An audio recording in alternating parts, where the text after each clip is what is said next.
الذي أبدى الأفلاك والأرضين وعلى منزلة المؤمنين ورفع درجة العالمين والصلاة والسلام على سيد الأنبياء والمرسلين أما بعد فأعوذ بالله من الشيطان الرجيم بسم الله الرحمن الرحيم يا أيها الذين آمنوا لا تحلوا شعائر الله صدق الله مولانا العظيم إن الله وملائكته يصلون على النبي يا أيها الذين آمنوا صلوا عليه وسلموا تسلیما۔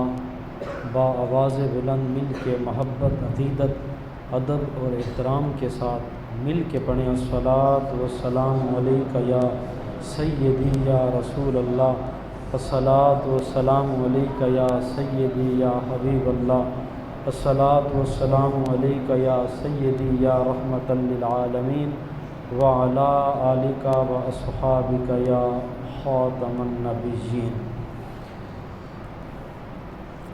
اللہ رب العزت کا شکر ہے، اس نے زندگی میں ایک مرتبہ پھر ربیع الاول کی مقدس بہاریں اور مقدس ساعتیں اور مقدس برکتوں کو سمیٹنے کا موقع عطا فرمایا۔ آج ربیع الاول شریف کی پہلی تاریخ ہے اور یہ اہل ایمان کی بہت بڑی عید ہے، کیونکہ مومن سمجھتا ہے کہ اللہ تعالیٰ نے جتنی بھی مجھے خوشیاں اور جتنی بھی اعزازات عطا فرمائے ہیں وہ صدقہ کملی والے محمد مصطفیٰ کا ہیں، تو اس لیے ان دنوں کے اندر ایک بندہ مومن حضور علیہ الصلوۃ والسلام کا کلمہ پڑھنے والا، سرکار کا نام لیوا، حضور سے محبتیں کرنے والا، کثرت کے ساتھ حضور کا ذکر کرتا ہے، کثرت کے ساتھ محافل میلاد کا انعقاد کرتا ہے، کثرت کے ساتھ درود پاک پڑھتا ہے۔ حکم من احب شیئا اکثر ذکرہ، جس کو جس سے پیار ہوتا ہے وہ کثرت کے ساتھ اس کا ذکر کیا کرتا ہے۔